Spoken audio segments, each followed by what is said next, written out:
everybody. Welcome to this week's Rants. I'm your host, Ryan Shedd. Welcome.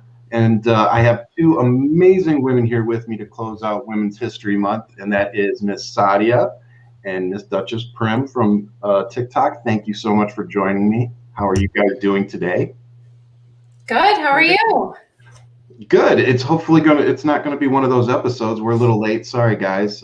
Thanks for sticking around. So many of you guys are already on. It's awesome. RTS, the request to speak system here in Arizona. So thank you for doing that for me. She went into the Capitol and got me logged in and everything, so I didn't have to drive. Wow. So yes, thank you so much for doing that, because we have a bill that I'll be talking about later that I'm going to break my request to speak cherry on because it's pretty bad.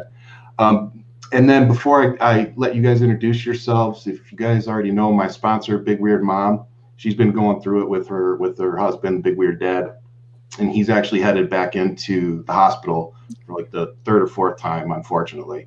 So if you can keep them in your thoughts, and if your prayer, you can do that too. We'd all appreciate it. So Saadia, my friend, tell everybody where they can meet you, see you, and what you're all about. Well, I'm not as diversified as Ryan yet, so I am Saadia ____M on TikTok, and I create political commentary and kind of comedic videos there. But go live there because those are just kind of to bait you in, and we can have conversations there about everything from politics to worldly news. So that's what I do on TikTok.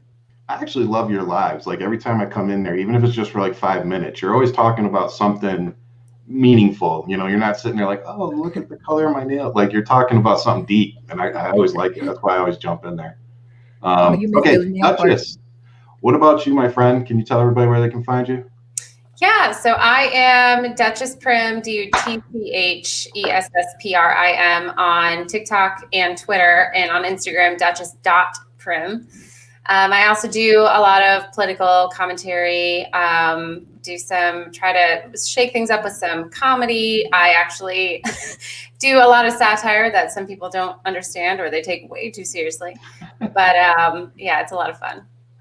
It is. And I like your videos. Matter of fact, we're going to transition into the one you sent me. I think it was yesterday you sent it to me, the Trump wedding.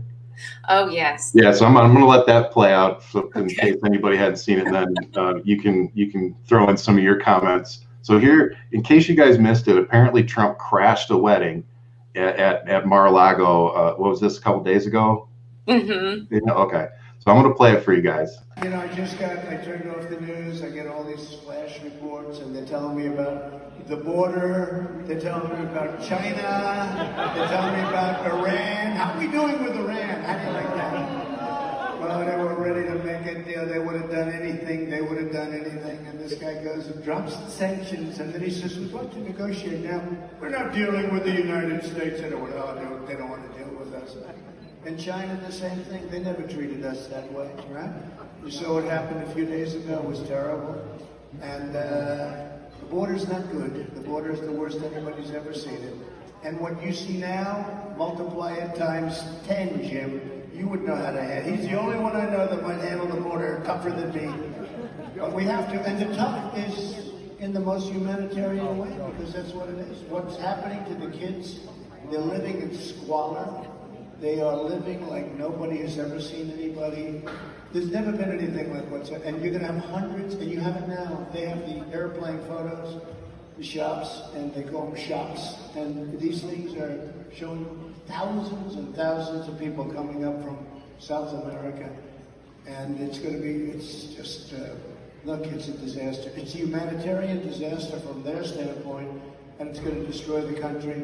And frankly, the country can't afford it. Because you're talking about massive, just incredibly massive amounts, our school systems, our hospital systems, everything. So it's a rough thing, and I just say, do you miss me yet?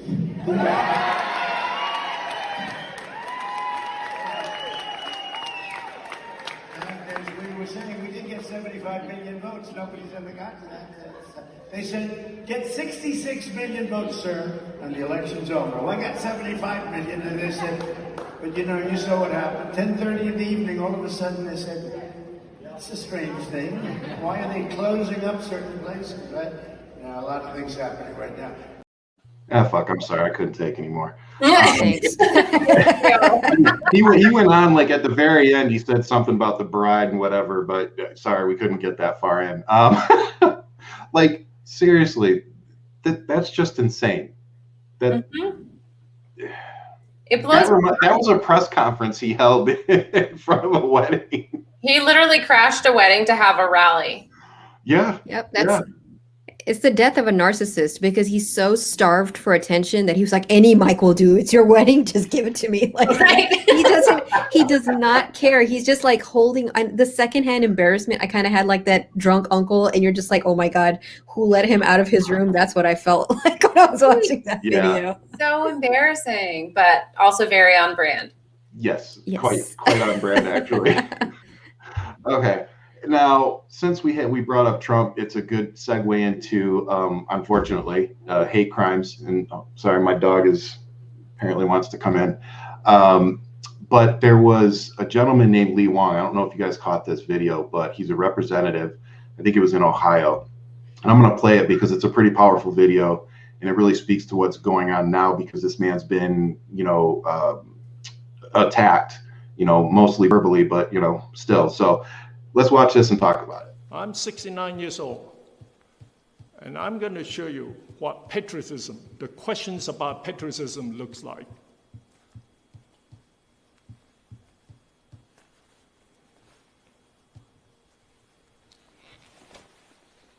Here is my proof. This is sustained from my service in the U.S. military. Now, is this patriot enough? I'm not ashamed to walk around anymore. Before I felt inhibited. People look at me strange. And dare to question me my loyalty to this country. I don't look American enough. Now, last I read the U.S. Constitution, we the people, we are all the same. We are equal. Not this, you are more superior, you are not. Yep. Had you guys seen that yet? I did. Yeah, I mean, that went pretty viral, understandably so. But I mean, that just really drove home a lot of what we're seeing right now for me. I don't know about you guys. What were your thoughts? Absolutely. I think that there has been racism towards people of any race besides being white in this country for a long time. And I think that calling it the China virus or the Kung flu just added fuel to that fire, to so many other fires that were fueled during the Trump presidency. And now we're seeing the repercussions of what that does. And it's heartbreaking. It is for me, from where I'm sitting. Saadia, you got anything? Yeah, I was going to say exactly what you did, Duchess, as well. But, it's bringing about that new conversation about, like, where are you from? For some reason, being an American, you have to look a certain way. But now we have to justify it. Like, this poor guy had to lift up and show his battle scars and say, how much more American do you want me to be? Right? Like, how many more times are we going to get this from question? How are we going to realize that the face of the nation is no longer just the white, no offense to anybody, but, white male or female that pledges allegiance to the flag? There's people that have literally given their lives, blood, sweat, tears, their families, to be a part of this nation. And they've got second and third generations here. And they're still battling, like Duchess said, people that are, making fun of their Asian heritage, or their Black heritage. It's becoming a really tired argument. Yeah, it is. I think for me, of course, all the other things, me being a veteran, it gave me goosebumps watching it again. But what bothered me the most is this is a man still being a public servant, standing up there, lifting his shirt up, and he's still serving the public that treats him like shit. Like, right. Like, how much more, how much more do you need? Exactly. How much more do people have to give to just be seen as people? Yeah. This guy's given more to this country than 99.9% of Americans out there, and still continues to, and had to stand up and do that type of theater, which is needed, unfortunately, clearly.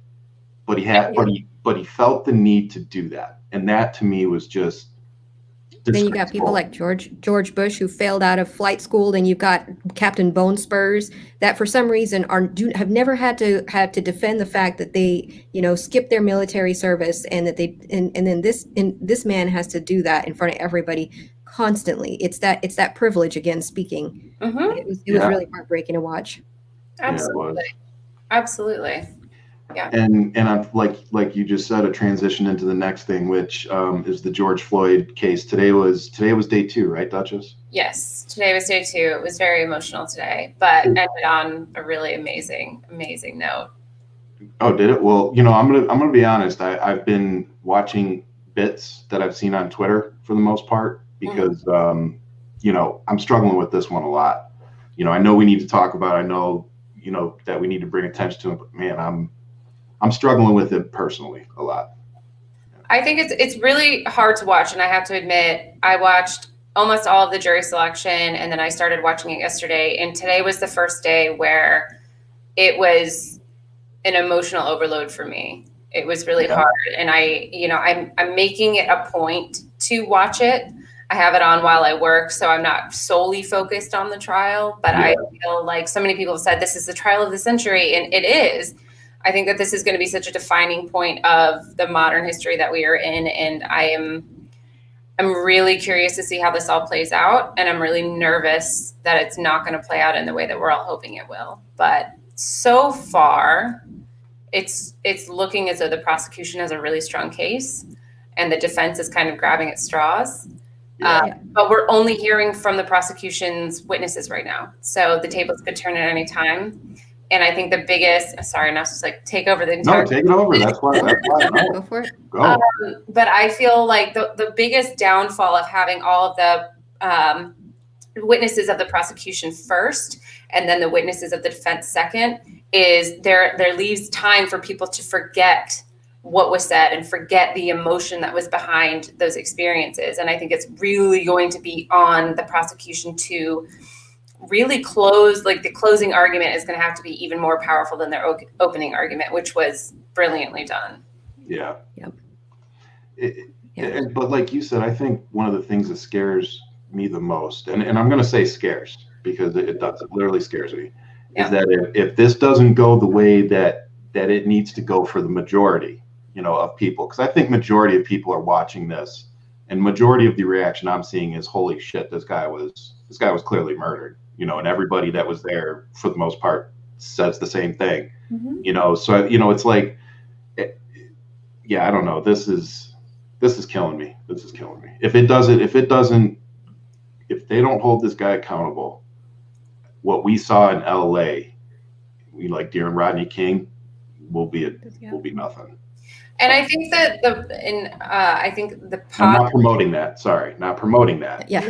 No, but there is something to be said about getting into good trouble, right? Which is what the prosecution attorney keeps saying. Like, the reason we're here is we're getting into good trouble because it is time for us to stand up for people of color in this country. It is time for us to say no more. We're done with this. Yes. But it was so telling to me that I don't want to say I predicted this, but I had a feeling this would come up at some point. The defense attorney's first argument was he drank a lot and he did drugs. Mm-hmm. Oh, yeah. Okay, but when has that ever been a death sentence by a cop? Like, when is it a justifiable death sentence? And why are we focusing on that and not what actually happened? I don't know. I could go on for hours about it. I got a little emotional earlier too when you just said that. I remembered, so I was reading some of the testimonies of people, and you have an EMT that was offering her services, like you said, and she was not allowed to give her services. You had the dispatcher who was watching on CCTV, I think, or one of the channels. She was seeing a use of excessive force, so she called a sergeant who is Chauvin's, I guess, supervisor. You see people that are professionals that are seeing that this situation was way escalated, and they were trying to de-escalate the situation. There was I think a 9-year-old girl who said that she saw, the EMTs coaxing him to get off of George Floyd's neck. Like, you hear these things and you're just like, how in the world do you have any defense for this this individual, unless you are purely racist at heart? Like, these are people that are saying, I was trying to I wanted to render medical aid, but I was not allowed to. He was denied his human right to that. I believe that's my paraphrasing of what she said, but like it was very emotional to hear that somebody died needlessly because of somebody being allowed to abuse their privilege. Absolutely. And I think the one thing that actually broke me today was there was a somebody who was testifying who had just turned 18. So she was 17 at the time of the incident. This young woman was so strong and so brave, but she broke down because she said, the days following the incident that I witnessed, I literally went to sleep every night apologizing to George Floyd because I should have done more to save him. Yeah, I saw that one. Yeah. That was one of the ones I saw. Oh, man. I mean, that's the effect that these kinds of things have on a community, that have on a nation. And I think that is one thing that is getting lost is you don't get to just say, well, he was doing his job while the rest of the country is being traumatized and trying to understand what happened and make sense of it. No, there is no unity without accountability. Yep. Exactly. 100%. Well said. Yep. And I mean, I think that's all we need to say on that for right now. So we're going to move on, speaking on George Floyd and standing up for, the people of color, Black community, Asian community. Unfortunately, it's not just them right now. It's also the LGBTQ community, in particular, the transgender community that's being attacked through legislation primarily in Arkansas is what I'm going to talk about. But I think there were 2 other states that introduced similar legislation like the next day after Arkansas did. I could be mistaken, but so this is just going to set a precedent. So in case you missed it, Arkansas Governor Asa Hutchinson signed a bill allowing medical workers to deny treating individuals in the LGBTQ community. And they also passed a bill that would affect certain health care insurance protections for transgender youth. What do you guys think of that? It's appalling. And I'm going to tell you what my initial thought really is with this in particular. You guys, these are the same people that don't want us to infringe on their First Amendment rights, their Second Amendment rights. They don't want to be told to put a mask on, but yet you want to tell people who they like that you can't have health care or that somebody can deny them health care. And then let's put the politics out of it. What about the Hippocratic Oath as a doctor? Right. Yep. Right. And I think all this comes down to control, right? Like if they're not controlling someone, they no longer have superiority. Like Yes. the culture is changing and at a very fast pace. And unless you are willing to keep up with that change, you are going to fight it. So what happens when things don't evolve? It dies off. So they're living in this state of fear. And so so to counteract that fear, they're like, let's make their life miserable to make us feel better. Because we don't understand them and we don't want to. It's the same reason why they try to control women's bodies. Yep. Yeah, Absolutely. That's a really good segue into the next one. God, we're going to get through my list like way sooner than I wanted to. Well, I'm the only one that commented on the last one, so Saadia. Yeah, no, you got anything, Saadia? Yeah, I mean, it's kind of off topic a little bit, but I don't know if you guys have seen on TikTok, there's this Lil Nas X video that came out, and I feel like it was very appropriately timed because, again, like Duchess said, it's addressing that, like, these fear mongers who have used this narrative for so long, and now, like, he is taking that power back and saying, you can't scare me, right? Like, okay, so what if I'm gay? So what if I'm queer? So what if I'm this? You have no power over me, and it's causing them to go into panic. So I think we need to use that same exact kind of flame that he did and kind of apply it to our politics. Like, okay, we're going to fight you back. I thought it was I was very upset to hear about that. But then when I see how people are organizing and kind of seeing like these narratives of these people who are trying to control the population, they're starting to dissect it. I'm like, all right, if we can get together now and we can counter these, and we can, create lawsuits against these kinds of bills and things like that, I think that we'd be in a much better position. So just adding to what you said, I completely agree with both y'all. No, and I think that is one thing that Democrats have to stop doing is being afraid. I think that we're really good at making a lot of noise, but we're not good at actually getting things done because we're so afraid. We want to be bipartisan. We want to do these things. But the reality is things are shifting at a really fast pace. So either we're going to like jump on board and be a part of the future and be a part of a narrative that is positive and inclusive, or we're going to be this pandering thing that just doesn't get anything done. Right. And I'm going to tell you, you really hit something there just because of the recent conversations I've been having. A lot of people, I just lost where I was going with that. What did It'll- you say? no. I'm sorry. It'll come back. I know it will. What did you say? I don't even remember. No, Pandering. it's about, Democrats not getting things done because they're afraid to push the boundaries. And that's what a lot of people have been saying to me is they're afraid that the Democrats aren't going to push enough. And I think that you're right. We need to completely switch our game plan. We can't be progressive and stand still. You can't be progressive and throw your hands up and like you said, try to be constantly building those bridges. Sometimes you got to burn the bridge, Yes. and build it back better. It sucks, but that's the game. And until go ahead. No, go. Sorry, I thought. Go ahead. But I was just going to say, until we change the game, don't get mad at people like me who are going to play the game so that we can get a seat at the table. Exactly. Like I'm going to get my seat at the table, and if you're going to make me play this game, then I'm going to play it. Yeah. But you're not going to make me feel bad for it because that's what you're making me do to get your attention.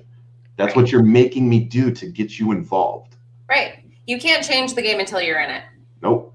Exactly. Don't you guys think that the current Democrat? So I'm a far leftist liberal. I don't really subscribe to being a Democrat. I just feel like the Democrats of today are the central party. I don't even feel like that they are progressive enough. And I think that's where the conversation needs to happen is if you guys really want to get things done, then the progressives need to be a lot louder to pull us a little center left and start progress, or we're just going to go back to the status quo and just keep going along the same path that we've had before.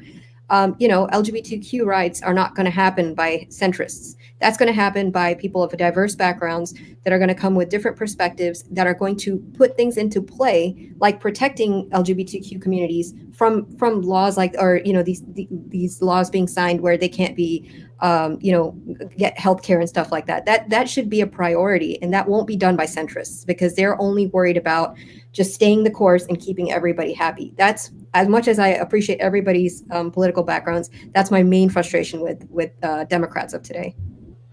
But I can't say that I don't feel the same way. I mean, it's really one of the reasons I'm getting into it because I keep telling people that I'm going to do this my way. At the end of the day, I mean, I know I'll be handled to some degree by campaign managers, whatever that.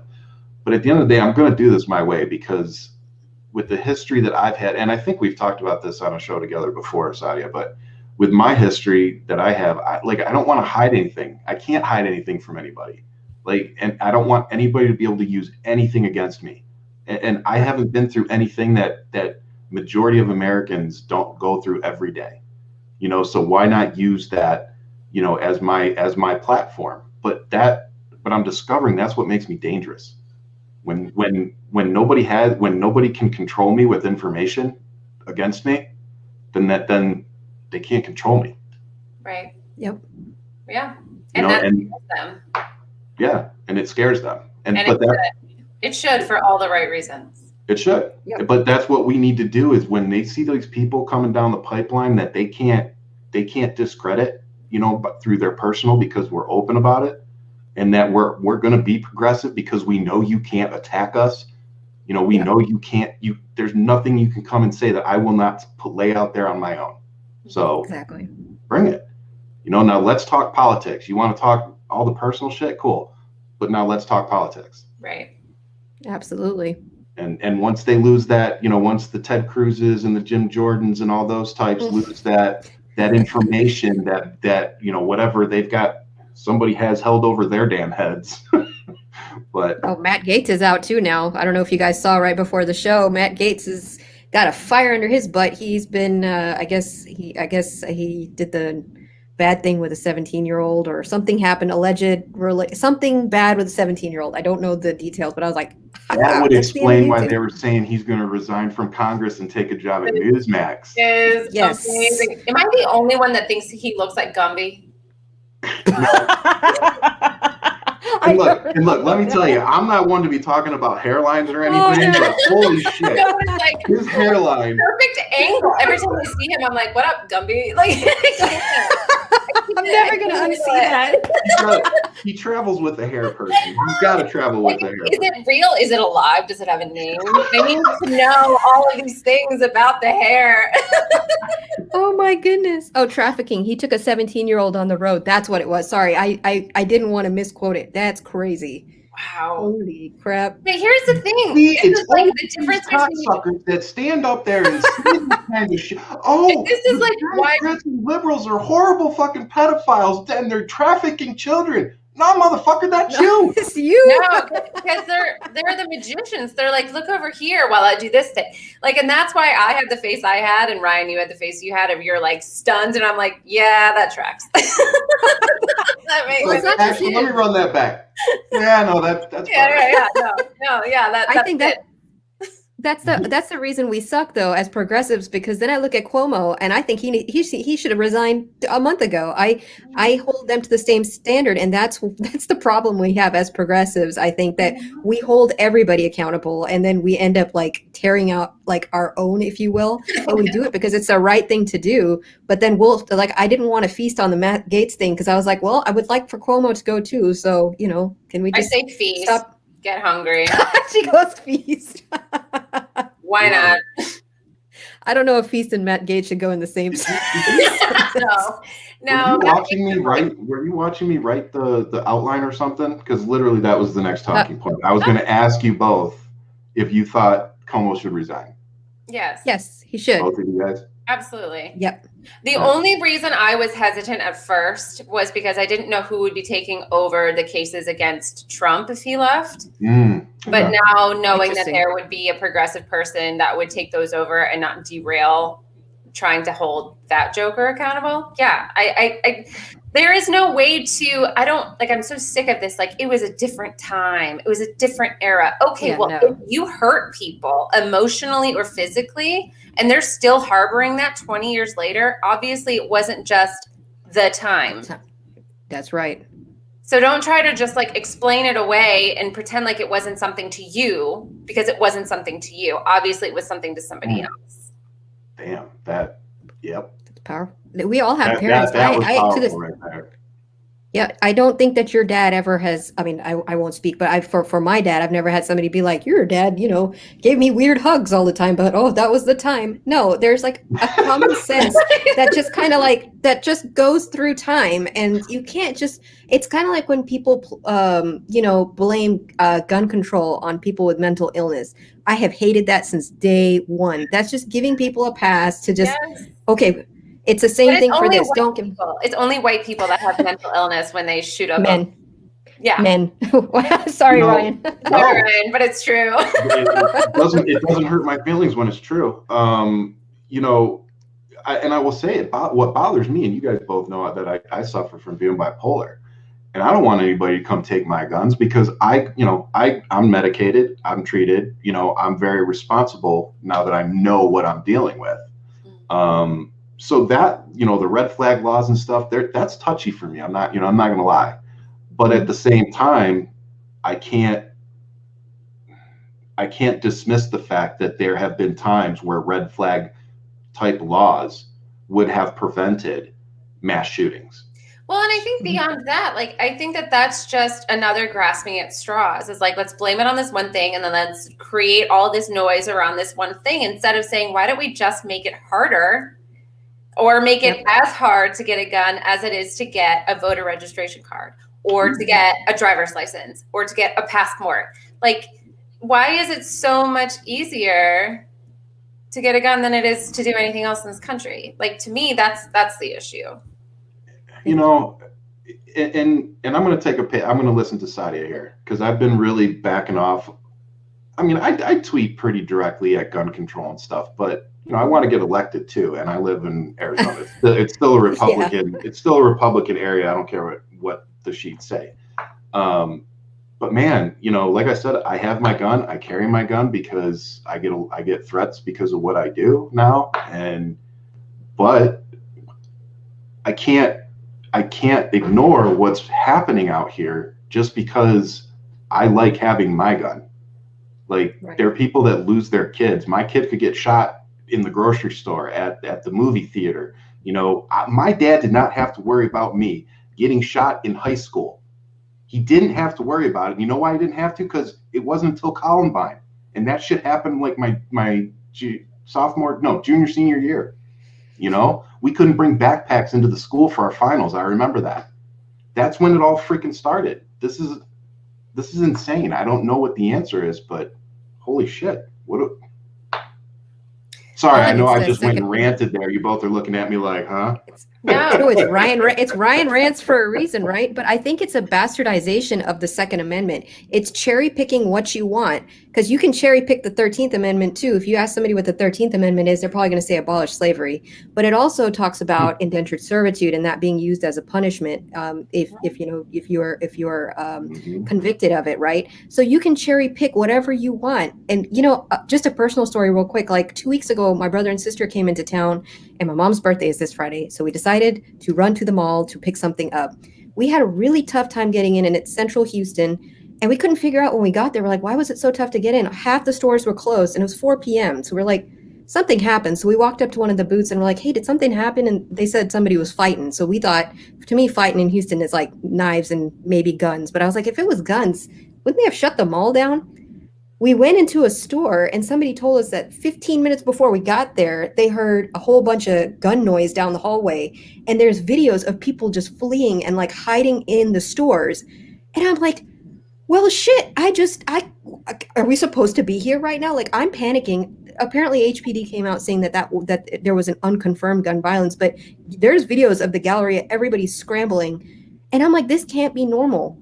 Why are the stores open? Like, this is just an everyday thing. People just went back to shopping like nothing happened after that. And if you are investigating to see 15, 20 minutes before, was there a shooting? And this is not a reality that we can live in anymore. It's like, I respect the fact that people want their weapons. I have friends that live in Third Ward. They cannot walk in Third Ward without a weapon. I understand that. I just think that this is not the way that we're going to keep everybody safe.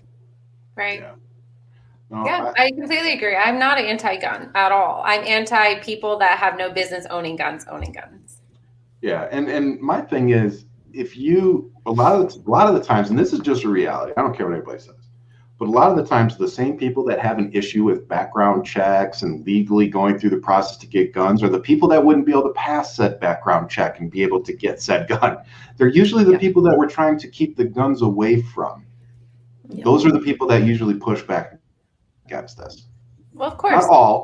Not all, but there's a good amount of them that the reason they push back against is because it affects them, meaning it would stop them from owning a gun. And they say, well, that's against my rights. No, not when you're a freaking felon or a thief or whatever the hell it is. And it's such an old talking point that Republicans continue to use of when there's a mass shooting, they're like, all right, turn on the old talking point of they're trying to take our guns. No, we're not. We're not trying to take your guns.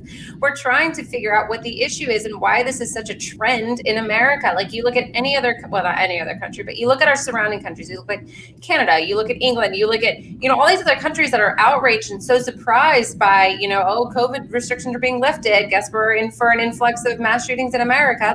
Yeah, because that's our reality. So how about stop propagandizing this idea that we're trying to take away your guns when we're just trying to protect our own people? Yeah. Yes. Yep. Like we all just said, none of us have a viable answer at this point, but we all acknowledge that we need to find one. I think that's a fair statement. Yeah. Yeah. Mm-hmm. We can look at other countries where they're doing it successfully. You look at Japan, where you're allowed to own a firearm, but they have to go through registration processes, mental health screenings.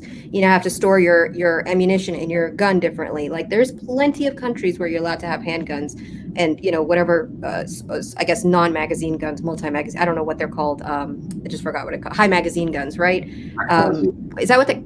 Yeah, yes. And that's not, I don't know why we have to have that argument here. If you're shooting moose with that, I don't know if you should be hunting, period, because obviously if you can't hit something as big as a moose, then you should probably leave hunting alone. It's not your life calling. That's actually pretty fair. Oh God. There's a reason they call the AR-15 the lazy or bad hunter's rifle. Yeah. Oh, do they? Mm-hmm. Mm-hmm. Oh, I didn't know that. Interesting. Yeah. That's why I would laugh. People are like, well, it's for sport. I'm like, no, it's not, because if you're actually hunting with it, you're picking out bullet fragments from the animal you just killed before you can eat it. Good job. Spicy. Why is it spicy? Why is it so spicy? Like, come on, chip the filling on that. Right. Okay, well, we skipped around a little bit, so I'm gonna circle back on my thing here. So Arizona, again, being the end of Women's History Month, I could not let this pass. And again, I'm gonna thank Tori for sending me this one. Arizona today introduced a bill, HB 2140, and I'm actually gonna read some of it to you because it's pretty crazy. But it charges doctors with a Class 3 felony if they perform an abortion after a heartbeat from the fetus is detected. It allows a father to file suit to claim damages against a mother who aborts. Now, I have the actual proposed bill up here. So I'm going to read a couple of sections. Any physician who knowingly performs an abortion after determination that the baby has a detectable heartbeat kills a human being and is guilty of a Class 3 felony. A person who assists a physician in performing an abortion in violation of subsection A of this section is guilty of a Class 3 felony. This section does not apply to a detectable heartbeat abortion if it is determined to be medically necessary to save the life of the mother whose life is endangered by a physical disorder, illness, or injury. Next one. Here's the one you guys are really going to love. The father of the baby, if the mother is not at least 18 years of age at the time of the detectable heartbeat abortion, may bring a civil action to obtain appropriate relief unless the pregnancy resulted from the plaintiff's criminal conduct or the plaintiff consented to the detectable heartbeat abortion. Relief pursuant to this subsection includes the following: money damages for all injuries, psychological and physical, resulting from the violation of this section. Statutory damages for any amount equal to 10 times the amount of the detectable heartbeat abortion. Yeah. What do you guys think of that? That's being proposed here in Arizona. Saadia, I'll let you go first because I have so many thoughts and I might not shut up. Yeah, she's going to get them in order. So Tell me you're pro-pregnancy without telling me you're pro-pregnancy, because they couldn't give a shit afterwards what happens. I mean, this is that somebody said that the other red states will fall in line, and that was actually my thought when you started reading that. I was like, God damn it, you're going to inspire so many other states to fall in, and you've determined what is life, right? Like you said, heartbeat is life. Who are you to determine that? Are you a physician? Are you a doctor? The baby is not a term in the medical field. It's a fetus. I don't understand. There's no medical basis for this. This is just Duchess. I'm gonna pass it to you real quick. So first of all, is this Gilead? Is that what we're doing? Second of all, part of me is not even surprised because there are some states in this country where if a woman miscarries, she can be charged with manslaughter. So there are it's already set up in this country to penalize women for being able to procreate and having any kind of body autonomy at all. I mean, I don't understand why this country is so bent on having control over women's bodies. And I don't know if it's because we're getting more comfortable in our own voices and we're actually rising to power. But here's the other thing. You want to file for damages for psychological damage or psychological, whatever. How about the woman that has to go full term with a pregnancy that she didn't want, that she's not ready to have? Being a mother is a really big responsibility. And if you're not ready or psychologically capable of doing that, you should have the choice. Also, late-term abortion is not a real thing. When you have a child that dies, you are forced to deliver because the child is going to die anyways. I have 2 friends that have had to go through this. Yeah. They call it late-term abortion. It is not actually abortion. So you want to penalize a mother for actually wanting her child, being forced to birth it, hold it in their arms for 5 minutes and watch it die? What is fundamentally wrong with you? I don't get it. And No, and that's, I of course I knew it would spin you both up, which, it should. It should spin us all up. But I think more men need to stand up and say that this isn't okay. White men. Yes. Absolutely. Yes, more white men. Yes. I don't mean to keep saying white men and it's I say it all the time. So all what I'm doing, but you guys hold a lot of power in this country. Yes. We do, and that goes back to, I've talked a lot about realizing what white privilege really is, and realizing the benefits that I inherently get from that. And that realization has helped me understand just how much power I have, as compared to, unfortunately, you. I have more power than you because you're a woman, and it shouldn't be that way, because you guys are both, witty, smart as shit, and better at probably a lot of things than me. But Well, and you have more power because we're two ethnic women too. Yeah. that That. absolutely.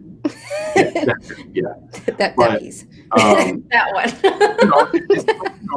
And you're right.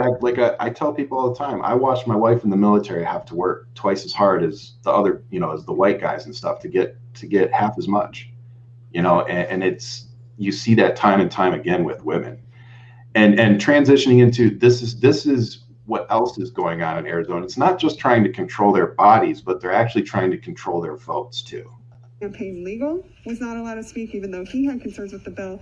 Mr. Chair, today we prohibited April Ignacio from Tohono O'odham Representative Solomon, you Indivisible. must stick to explaining your vote. If you have Mr. procedural Chair, issues, then that is not germane to explaining your Mr. vote. Chair, these people signed in. How do you vote? How do you vote? I'm in the middle of explaining my vote. You are not explaining your vote. How do you vote? If it is upsetting, Time that is up, Representative Solomon. Record Representative Solomon as a no vote and call the next member. you cannot do that. The point of order. Point of order. Yes, point of order.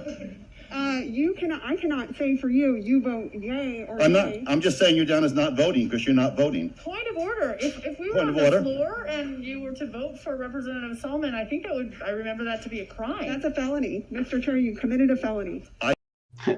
That's a felony. You just committed a felony. Awesome. And to Glad mansplaining got a felony for once.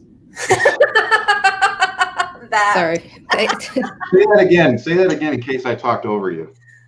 No, sorry. I just said I'm glad that mansplaining finally got a felony. It's about time. So. So true.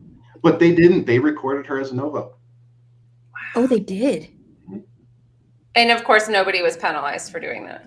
As far as I know, I will admit that I need to go dig and see if anything came of it. But as far as I know, no. Like, how much longer are we going to be dealing with this? Like, how much longer is this just the trajectory our country has always been on and it's always going to be on? Like, it literally feels like Gilead. Like, women are finally finding a voice. They're finally being seen as somewhat equal, even though we're having to work twice as hard at everything. And that's not taking anything away from other marginalized communities. Like, I see them and I respect them, and their fight is very different than mine, and I respect that. But why is it so hard, especially for a certain demographic of people, to just accept that I deserve a seat at the table just as much as you do? And honestly, I might deserve it more because I've had to work twice as hard to get here. Yep. Preach. Yep. I got nothing to add to that. This is Ryan Rants, right? Like, I'm allowed to rant. Rants away. Rants away. I just don't want I don't want the viewers to think like, gosh, she's such a bitch. Like, No, that's why we're here. I love you. Person, I'm just very opinionated. And if anybody's here, they love that I'm opinionated, so they're bound to love you too. So Fabulous. but then Doug, this is pissing me off, and I wanted to ask you if it would equally upset you. So this was Doug Ducey pushing the border crisis that we have, and of course, if you didn't know, Kamala Harris was appointed to oversee it, and this is what he had to say. Well, I have been informed that Vice President Kamala Harris has been put in charge of border security. She's about the worst possible choice that one could make. In no point in her career has she given any indication that she considers the border a problem or a serious threat. Okay. Okay. Now I got it. That was my response. Okay. All right. And then you said Ted Cruz to the border to film some stupid ass commercial or whatever the hell he was doing. I mean, like, is that the most capable person that we have? He went and pointed at the border, right? Like, what was it? He was there, like, I don't even know what it was. I can't even consider that a photo op because, yeah, would you print those? No. Somebody on the show last night called it the Texas Blair Witch Project. I called it his Sean Spicer moment. Oh my God, it's embarrassing. How are you going to talk about the disqualify other people when the supposedly qualified people have never done anything? You can sit here if you want to talk about, oh man, talk about the representatives Cornyn here. You can talk about Ted Cruz. You guys know him very well. Greg Abbott. These are our qualified representatives that are supposed to keep us safe at the border, right? These are the same people that lifted the COVID mask mandates, okay? But now they're blaming immigrants for bringing in COVID. So, or illegal immigration for bringing it. So do you believe in it or do you not? Or do you just sway with wherever you feel like you can get the most traction? The fact that they disqualify people, but then they can't look at their own constituents, it's well, and also think about like if Republicans are so good at branding, which let's give them that, they are, okay. If you're really thinking of it from a marketing standpoint, like, do you want a vanilla white person representing our immigration policies, or do you want a person of color that actually understands what it's like to immigrate into this country and has family that has had to immigrate into this country and has an idea of how that process should work and how it should work well for everybody involved? I mean, I don't know. Maybe that's my brown skin talking. Yeah. So frustrating. It is, and I just wanted to add two things. One, learn how to say her name. You. That was yes. Thank you. Thank you. Can't even say her name correctly. Well, he knows how to say it. He does it on purpose. Oh, they all do it on purpose, and that's pure racism. That's racism. Yep. Kamala, you piece of Yeah, it's not that difficult unless you're illiterate, and he's. I would be more than happy if he was admit to that. That'd be great. But just to make it known, I really think you're a douchebag. No, For the record. For the record, I mean, I think you suck at life. But. Yeah. So it's the silencing the women. It's the trying to control women. You know, it's like you guys are this magical creature. You know, you create our future. You birth our children. You create our families. You have careers on top of that. Like, I don't care what anybody says. You guys do so much more than a typical man, and men are scared of that for some reason, and they spend so much of their time trying to figure out how they can control the fucking awesome things that you can do, and it doesn't make sense to me, and it pisses me off from a father standpoint. You know, I'm not going to sanction anything or anybody trying to control my daughter, trying to control her uterus, trying to punish her for like I think Saadia said, you know, making the correct life choices for her. You know, maybe it was you, Danielle. Sorry, but no woman should be punished for doing what's best for her. No woman should be punished for making a medical decision that she needed to make for herself. You know, just like all these men don't like being controlled, don't want anybody telling them what to do and all this shit. Leave women alone. It really is that easy. Because here's the thing. If Saadia decides to go get an abortion tomorrow, what effect does that have on my life? Correct. 0. Hopefully none. Right. Touché. Yeah. Your fiance looks like I wouldn't want to mess with him, so I'm gonna. No, he's so sweet. He's an angel. I get really frustrated. Yeah, I get really frustrated because the grilling. I've never had to have an abortion. I've never been pregnant, but I can empathize with the people who've had to, right? And I can tell you, if my guy friend talks about getting a vasectomy, all he has to go in, it's a 20-minute appointment, boom, done. I had no idea about like the actual steps of it until he got it done just recently. He didn't have to go through any screenings, any cool down time. You know, when you're thinking about having an abortion, you have to go through like a think about it time, a counseling time. I don't know if that's unique to Texas, but I did. Oh, okay. Oh, you did? Okay. Well, I think that they go through, like here you can go through, and if you go to the wrong clinic, they'll give you like your ultrasound and, you know, make you feel bad that, oh, are you really sure you want to give up this life? Why do we have to be guilted into it? But a guy can just go in pretty much way easier than us and just go get a snippy snip. No, don't get me wrong. I'm not saying it wasn't much easier than what women have to go through, because I know they make you guys go through ridiculous processes to make that decision.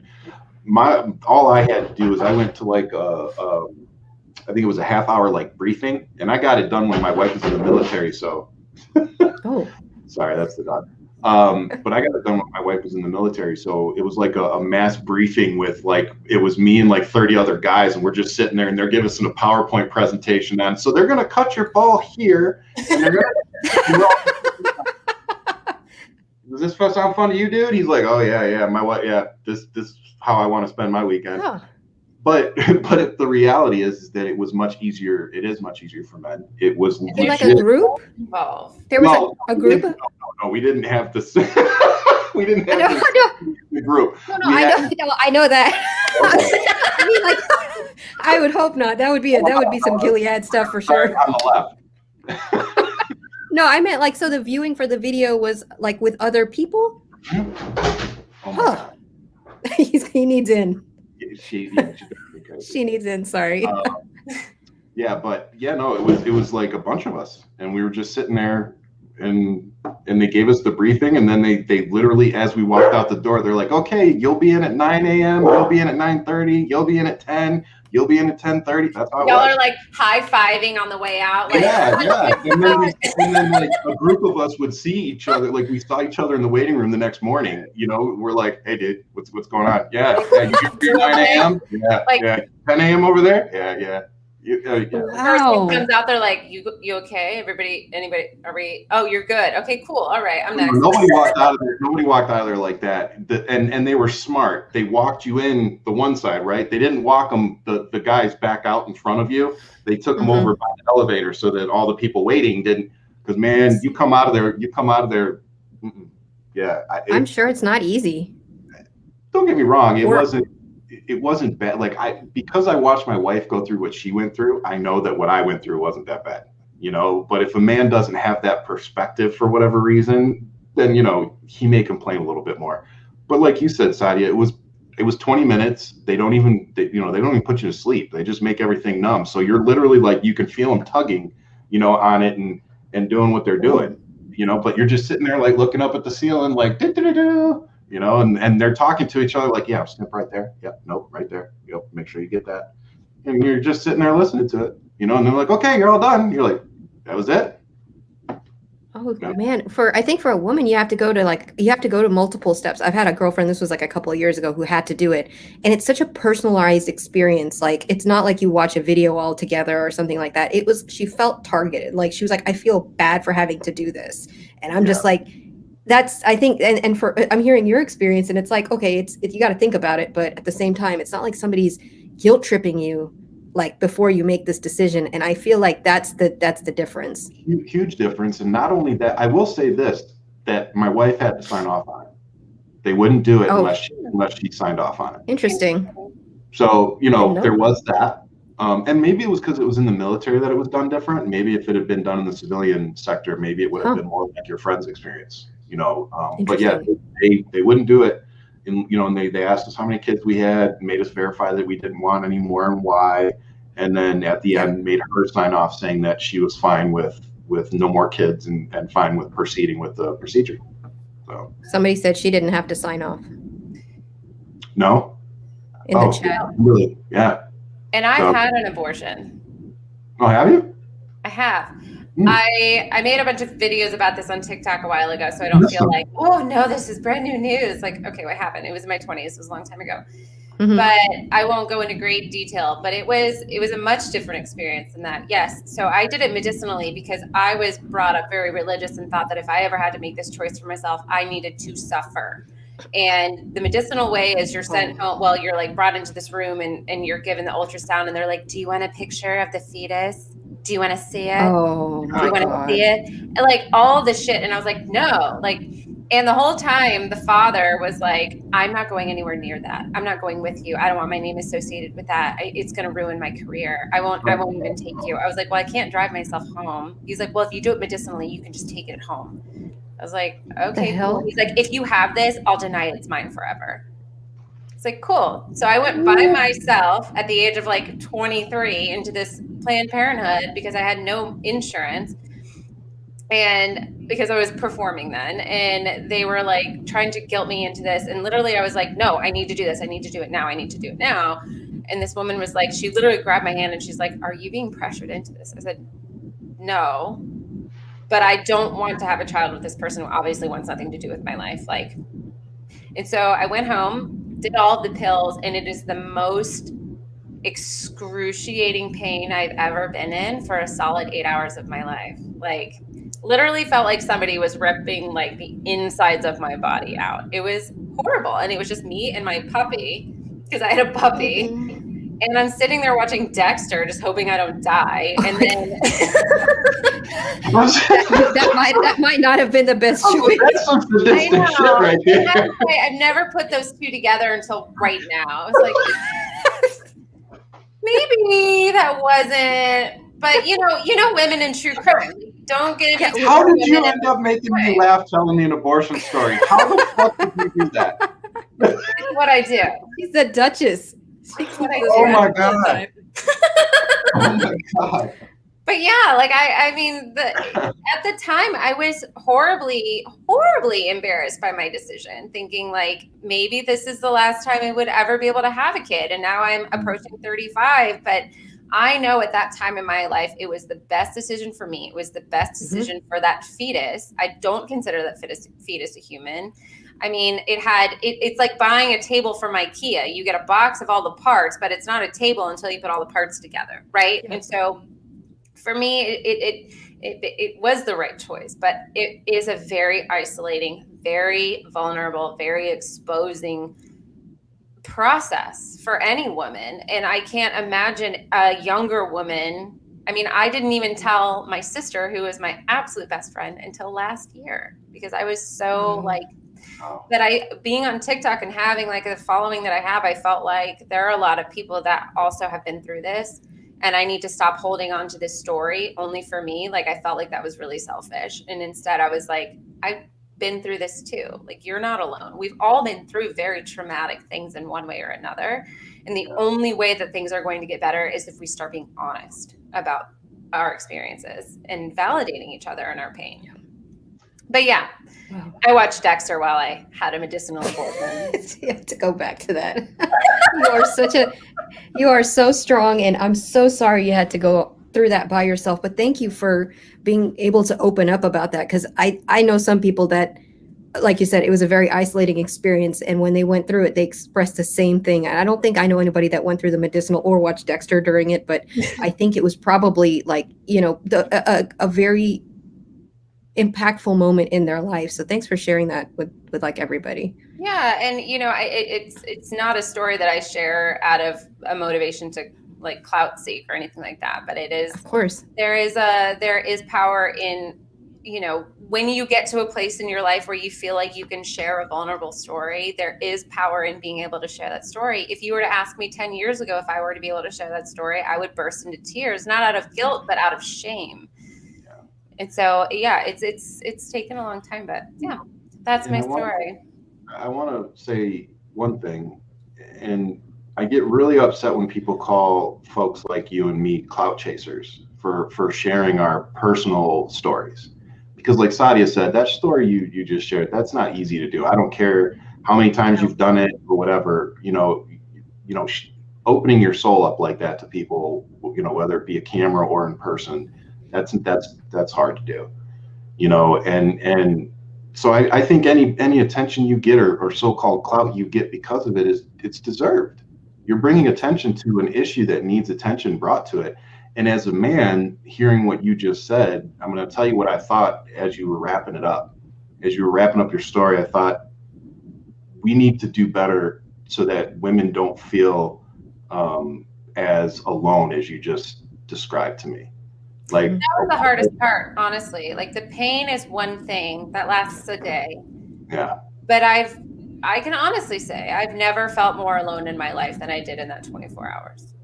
And that, like that social stigmas and all of the things, But that breaks my heart, honestly. So, that's a weird transition, but here we go. We're gonna go into Bring up Dexter. Too fast. So if Dexter was a Biden interview. No, but did you guys catch any of the Biden's first press conference? I didn't, honestly. No? Oh, I actually might have a video you guys haven't seen then. Okay. So this is a small little snippet of his hour interview. Your old friend, Mitch McConnell, says you have only spoken to each other once since you took office. and that you have moved far left since taking office. Do you see it the same way he does? Have you rejected bipartisanship? I would like elected Republican support, but what I know I have now is I have electoral support from Republican voters. Republican voters agree with what I'm doing. And so unless Mitch says the last thing I did, this last piece of legislation, is so far left, well, then he ought to take a look at his party. Over 50% of them must be over that edge as well, because they support what I did. So what do you guys think of that little statement? So first of all, I find it hilarious that Mitch McConnell just flip-flops like a little flounder. He's so cute. So remember when Biden left when he left the Senate, Mitch McConnell gave him this farewell speech that was so glowing and just like, so glad we could work together so well, blah, blah, blah, blah, blah. It was all for a show. The man is not real. He's just like this amoeba that just like forms to anything that'll let him stick to it. I don't care what Mitch McConnell says. He's actually getting stuff done. So you got anything on the clip, Saadia? Yeah, he's totally, Mitch Turtle Soup McConnell is totally irrelevant. He's just trying to keep his base happy, honestly. I think that he's just like, I'll just say this because in 2 years we've got some elections coming up, and then so he's trying to keep the momentum going with that fire base that he wants, but he's completely irrelevant. Just like I don't give our previous president any time out of my mouth anymore, except for today, which was a unique. I haven't seen. I didn't even want to see that clip because he triggers me. He reminds me of my ex, and except my ex was even broker than him, if that's possible. So I was like, I don't want to see this. Right. So I don't like him or Mitch McConnell or anybody who currently has zero power. As someone who is far left, and I always tell people this, Biden was not my first choice, my second choice, third choice, fourth choice, fifth choice. We can go down the list. He was nowhere near the top. But as a far left progressive, I am quite pleased with everything that he's doing, and he's not just laying down and, appeasing the center, the center of the aisle. I think he's doing a wonderful job, especially with the vaccine distribution. I mean, we had, I don't know, it was like 4 million doses distributed in one day or something. I forget what it was. Yeah, he hit his 100-day goal in 50 days or something crazy. Now they're going for 200. Yep, he hit. I actually have that. Hang on. 42 day early. He's 42 days early on his vaccine promise, and he doubled the promise. Awesome. That's right. So, and these are a few other talking points that were in the hour that I thought were meaningful. So they're estimating now that after the relief checks were sent out, economists are now estimating that the GDP will grow 6% over the next forecast for the next year. It's amazing how that works, right? Amazing when you give people money, how the gross domestic product increases. They pay bills and buy things. Weird.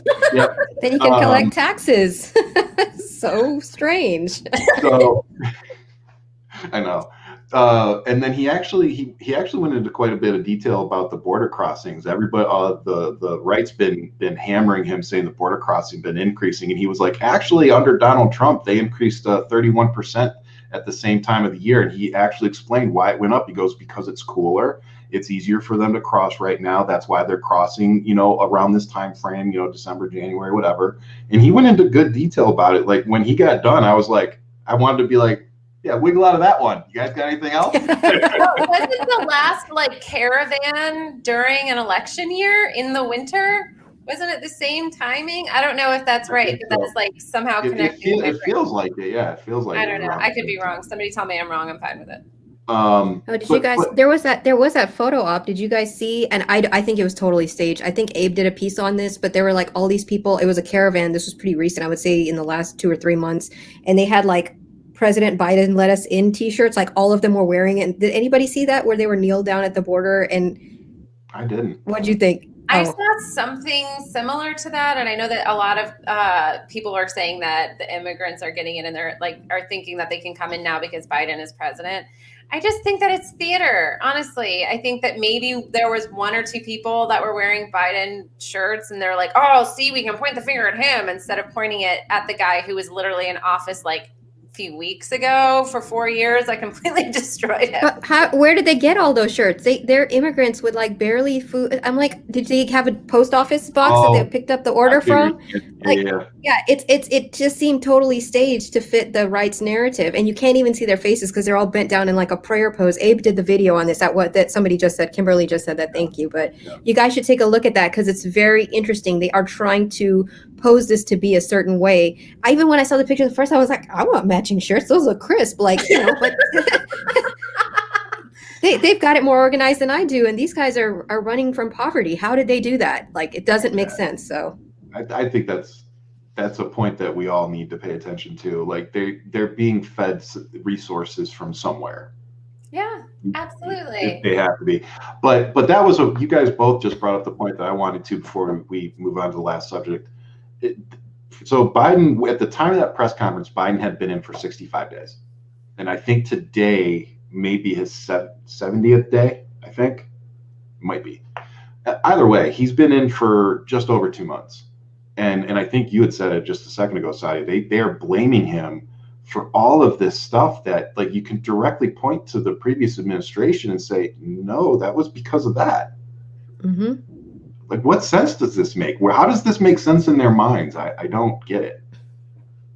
Because they're in a cult. Yep. I'm That's serious. right. That was the perfect response because it was like everybody else was quiet and they're like, because they're in a cult. I mean, seriously, when you're like so indoctrinated by somebody, they can do no wrong, and so it must be the other guy's fault. It can never be our guy's fault because his face is on a flag that's bolted onto our truck bed. Yep. Now, these are people that I always tell people this, that these people, the cult people that you speak of, they've never been involved in politics ever in their life. If you ask them to name the freedoms under the First Amendment, they would say freedom of speech and end it there because they remember that from first grade, which is probably the furthest they got in school. They are fanboys and girls of personalities. And they are a fanboy of this Trump personality.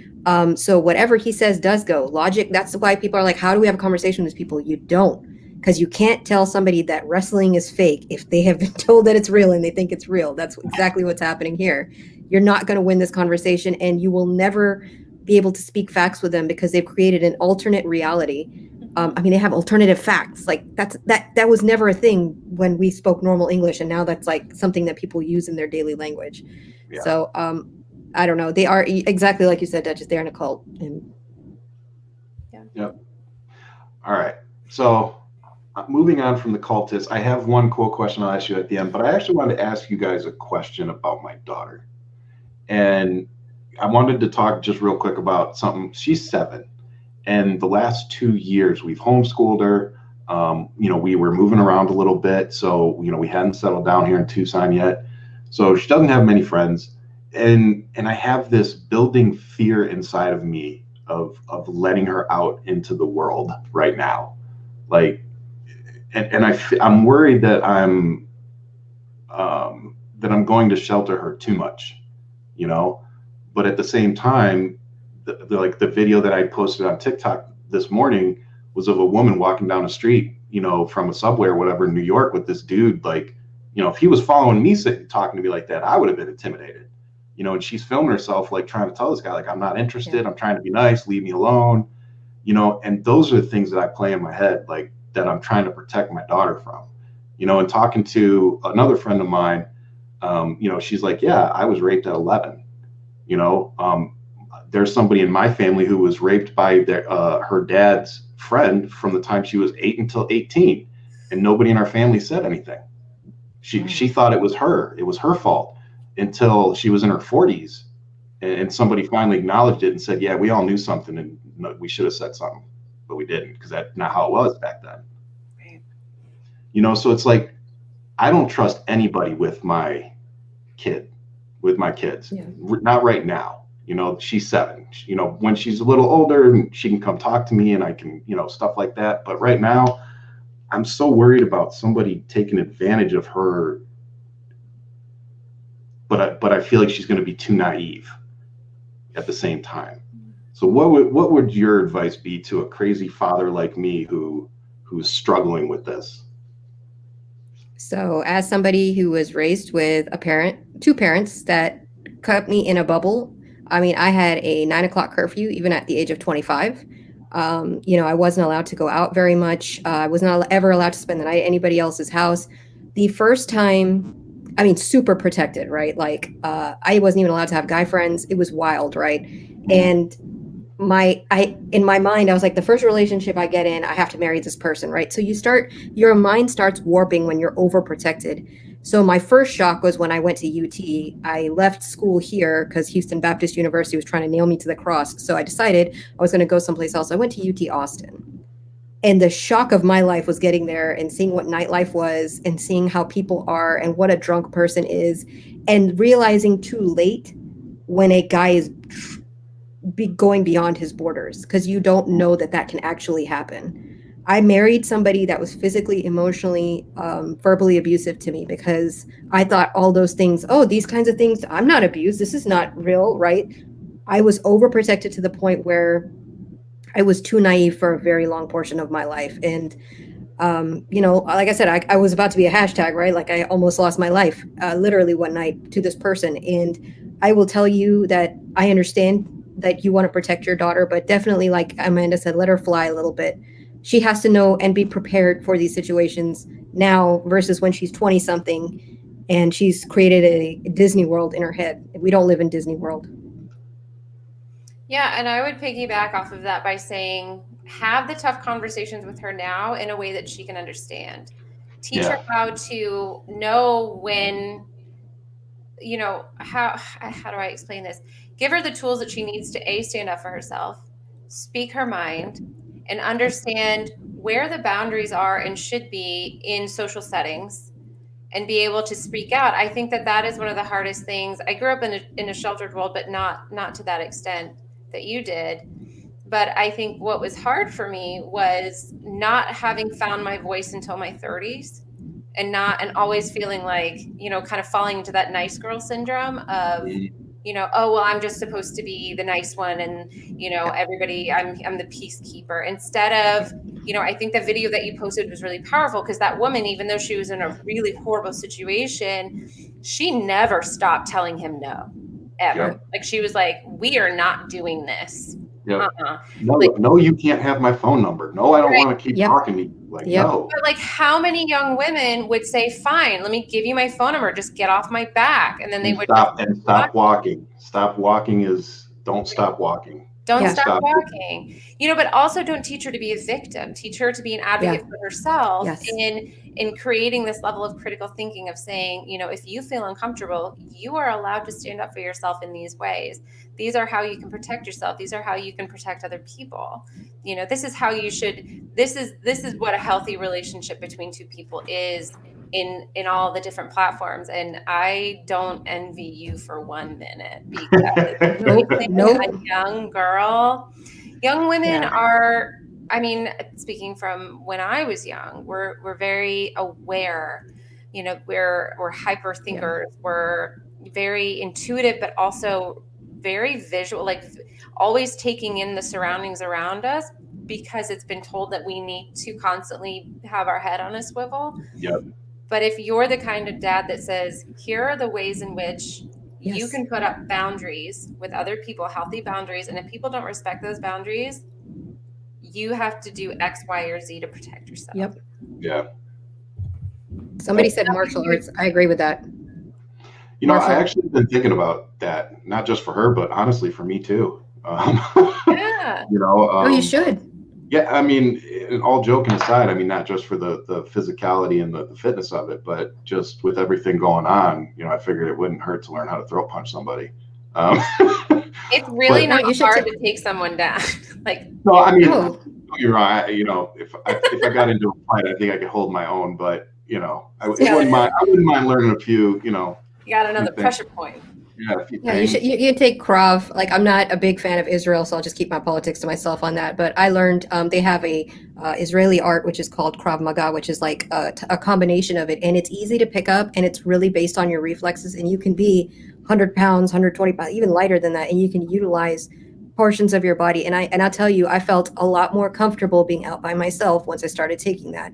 Just because if somebody tries to grab your hand, I will break your wrist in half. Like there's this confidence that you get, like I know how to pull you in and use your weight against you. So I think that would be actually a great bonding moment even for you and her if you guys did it together.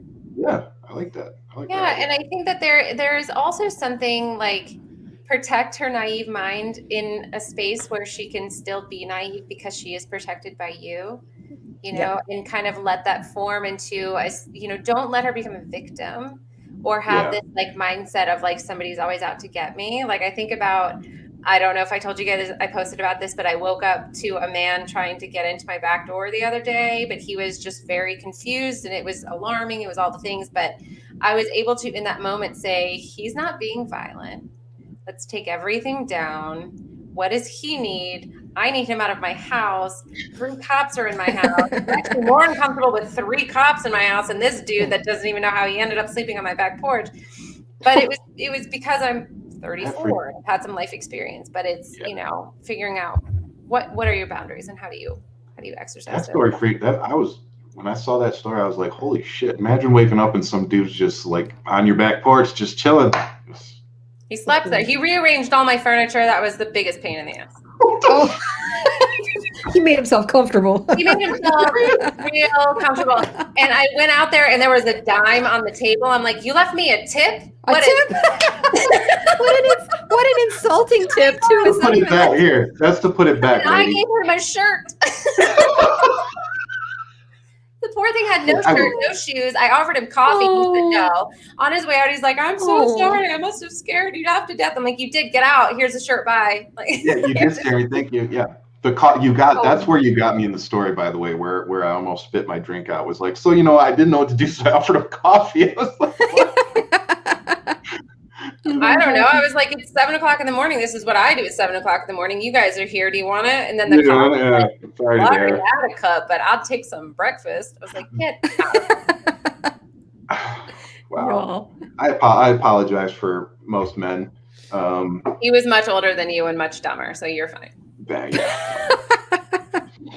Well, with that being said, I want real quick, everybody that's still here, thank you so much. Amanda's in here, my brother Pat. You guys have been making awesome comments the whole time, so thank you for engaging us and whatnot. And I started Women's History Month off with Mermaid Mama Maggie on the show, and I get to end it with you two ladies. So thank you for joining me today and having some of these fun and tough conversations. And Saadia, do you want to tell everybody one more time where they can find you? Sure. I'm on TikTok, Saadia____M. And I'd love to see you guys there. Thank you so much for having me, Ryan and Dutchessprim. I absolutely adore you. You're like one of my favorite. You, Abe, and Ryan. There's like a few of y'all that I like. I have to go to your profiles because you don't always show up on my page. But I do it because I absolutely love your videos. Thank you for keeping me laughing. Yes. Oh, thank you. And Duchess? I always get so uncomfortable when people are like, you're so great. I know, I did too. I'm like, thank you. I think the same of you. I'm like, I'm obsessed. You can find me at Dutchessprim, DUTCHESSPRIM on Twitter or TikTok. On Instagram, it's Dutchess.prim. Somebody else took my name. I don't know who you are, but I will find you. Wow. And we will buy it back. Yeah, I will. I'll make you coffee. How about that? No, you know what? She'll actually make you breakfast. How about that? Circle, yeah. But thank you so much, Ryan. This was amazing. Saadia, you're amazing. This was really awesome. And I just, one thing I really, really, really appreciate about you, Ryan, is just how honest you are about your story. Yes. And when I tweeted at you the other day saying it's men, thank you for standing up for women like us, like we need more men like you. And I really meant that. I really appreciate it. And I'm really excited to see your run. Oh, which I can that means a lot to me on a lot of levels. So thank you for that. And the message meant a lot when you sent it to me. So thank you, because it's weird. I feel awkward sometimes standing up for another community that I don't necessarily understand. Like you stand up for Asian community, Black community, women. I don't necessarily understand what it's like to be a woman, but I know what's right and wrong, and we just need to get to a point where people can be okay with not understanding another person or a community, but still stand up for them.